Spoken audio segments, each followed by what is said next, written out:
sheego iyadoo laga yaabo inuu bari yahay ayaana goordhow salaami karayn oo aad ka didaysaa taa iska ilaali colaad ha u qaadin xumaana ha ka aaminin ilaa waxaan waa wax aan jirin baa laga yaabaa waxa kale oo iyaduna jirta marka warka lagaaga sheego cid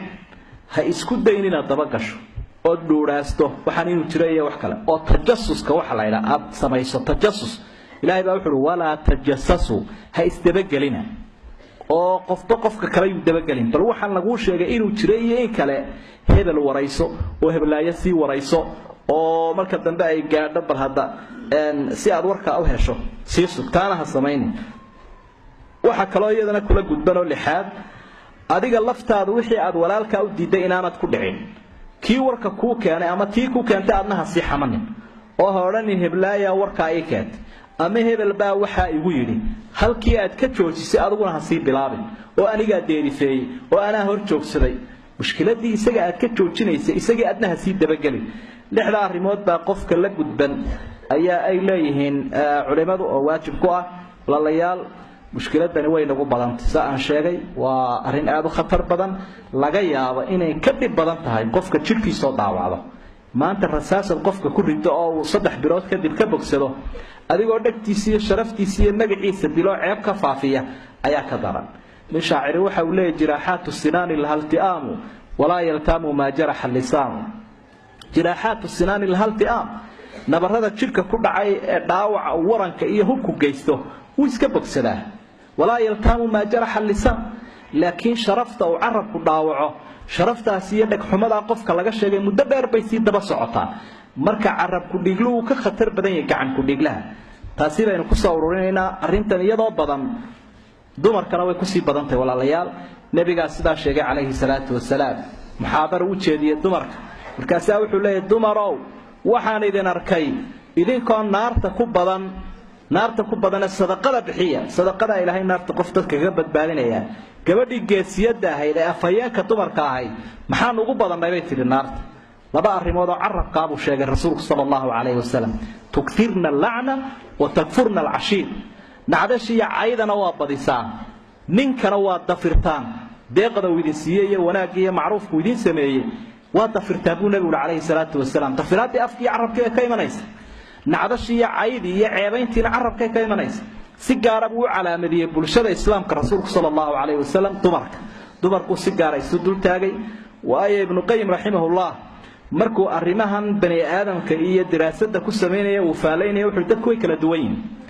dadka had iyo jeer mas'uuliyiinta iyo acyaanta iyo rijaasha ama ragga waxay faaleeyaan buuri axwaasha xaaladaha guud ee caalamku marayo xaaladaha guud ee dalku marayo xaaladaha guud ee islaamku marayo xaaladaha guud ee adduunyada xaaladaha guud ee aakhiro axwaashay qiimeeyaan dadka maatidiina ashkhaasta qiimeeyaan dadka maatida ah dumarka iyo caruurtii iyagana xaaladahoodu waxay u badan yihiin inay shakhsiyaad u qiimeeyaan marka waxa laga yaabaa intay isu yimaadaan inay yiraahdaan heblaaya ka war hebel ka war horta tii maxay tiri horta kii kale muxuu yiri horta maxay ku dambeeyeen oo maanta majliskaasi hebel iyo heblaaya la dhigdhigo halka arrimaha guud ee dacwadda iyo ta islaamka iyo dunuubta la galay iyo sidee loo toobad keenay sidee jadan lagu helaya maxaa badbaada arrimaha inaan laga waraysan miiska la soo saaray inta la fadhiyaba hebel iyo heblaayo sheekhu wuxuu leeyahay ashkhaasta oo la qiimeeyo la daba galaa waxay keenaysaa in dhow garadnimo qofkii inaanu aqoonyahan in dheer garad ahayn laakiin qofka aqoonyahan ka ahayn dheer garadkii axwaasha iyo arrimaha guud buu qiimeeyaa ashkhaasta uu iskaga haraa jazaakumullahu khayran dinaceena inuu turanno halkan buu cid kasta oo kula socdaa ay kaaga hadhaysa waxa ku racaya amalkaagi waa ayaan darro aad u weyn qof aanad xoolihiisii qaadanin oo aanad dhiigiisii dilin oo aanad macnaa dhiigiisii gelin oo dilin oo maalinta qiyaamaha amalkaagi salaadii iyo soonkii iyo xajkii iyo sadaqadii waxaagii oo dhan dusha ku qaatay oo waxaagii la tagay waqafkaagii buu la tagay soonkaagii buu la tagay salaadaadii buu la tagay adigina banaan baad u baxday wuxuu kala taga hadii aad weydo ama waxaagii u dhameystana dunuubtiisii oo dhan baad dusha laga saaray waxaasi maxaa keenay waslada yare kooban ee carabka ayaa keenaysa marka sidaynu u dhaqmayno hadayna wax ka bedelin waslad la inaga aasimaayo ilaahay baynu ka baraynaa badbaado walaalayaal aynu halka ku joojino aynu barana dhaqanka culimadu ay ka sheekeeyeen inaynu walaalka u naseexayn karno heblaaya ka dawala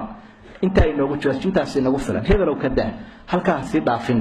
qofkani camalkeennii buu guranaya tusaale bixiyay nabigu wuxuu maxaa u taqaanin qofka caydha ah war bulshada islaamku mufliska maxaa u taqaanin caydha waxay yiraahdeen qofkan xoolaba lahayn ka lama yiraahdo buu muflis waxa la yiraahdaa qof yimi maalinta qiyaamaha isagoo soom badan sadaqa badan xaj badan cibaado badan sita laakiin maxaa dhacay arabku buu wax ka sii daayay gacantu buu dadka ku dilay markaas la leeyahay kan wuu caay kan wuu xantay kan sidan uu yeelay dabeedna waxa laga gurayaa wixii uu hayay oo dhan hadii ay dhamaadana wixii la siday baa lagu reebayaa ayaan darre aad u weyn weeye marka cilmigana waxaynu isugu sheegaynaa iyo intaasoo daliila iyo nusuusta aynu akhriyayna sodobeeyada ah waa inuu ina dhaqo nolosheennana aynu ku saxno wa ilaa si aanu xujo inoogu noqonin ilaahay waxaan ka baryayaa aniga iyo idinkaba inuu inagu anfaco xumaanta iyo xaaraantaana inaga badbaadiyo kuwii dhowrsoon ee ilaahay uu ka dhaafayna uu inaga dhigo xalkuna aynu raacinaynaana waxa weeye attawba gefkaa waynu ku wada jirnaa tawbadana walaalayaal waxa kow ka ah inaad qofkii aad jariimad ka gashay aad u tagtaa tiraa inuu iscafino maanta kadib waxaan kaaga noqonayaa ma jireen waxaan magan kaaga ahay adigana waan ku cafiyayaa anigana i cafi waayo haddii aan qofkii cafis laga soo qaadanin meel lagaga dhacay sharaftiisa ee lagu xadgudbay ilaahay kaama dhaafayo shuruudaha tawbadu 4 bay ahayd waa inuu qofkii ka baxaa macsiyadii dib aanu ugu noqonin uu ka murugoodo waqtigeediina la marayo tawbado aanay xawlal mariidka imanin ka shanaadna waxa weeye waa inuu qofkii xaq kugu lahaa xaqiisa aad u celiso hadaa sharaftiisa meel kaga dhacdayna cafisaad weydiisataa haddii aad cafiska ka nacasowdo maalin kale qabsanaysa marka ha ka nacasoobin ee iska dhiiro oo waxa tiraahdaa aan iscafino intiina iscafiyeen aynu soo cafin walaaliin cafiya walaalayaa cafisiya musaamax bay dadku naga yihiin idinkuna iscafiya tawbadaasa ayaa waajib ah xal laga dhigayaa waana faral waa hubaal aniga iyo idinka iyo dhammaanteen in waxaan aynu soo daclabayaan aynu ku jirno oo inaan ka bixi karayn wadaadkan ka bixi karayn raggaan ka bixi karayn dumarkaan ka bixi karayn way xalaashadeen dad xooluhuna waa cawsdaaq dadkuna waa xandaaq weeyaan waa xalaash xooluhu cawskay daaqaan bay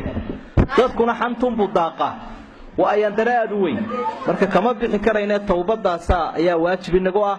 iyo halka inaynu ku joojino inuu yeelano dhaqanka isa sixid ah assalaamu calaykum waraxmatullaahi wabarakaatu الله سبحانه وتعالى شيخ كعبة المريض في مطر كما قلن إمانا أن يجبوا يتطوعنا قادة الله كعبة ضرنا سؤالان لله لكن حدثنا وقت يتربي هو ستة جزء السؤالات كعبة ضرنا حنصر وبين أنه حدث وراقها ضد الله على مدعي دعاء القصد ممكن مقيد ولا الجزء ودعاء مستجابات والله كعبة نحن كلا عافية آمين آمين آمين جزاكم الله خيرا وصلى الله وسلم وبارك على محمد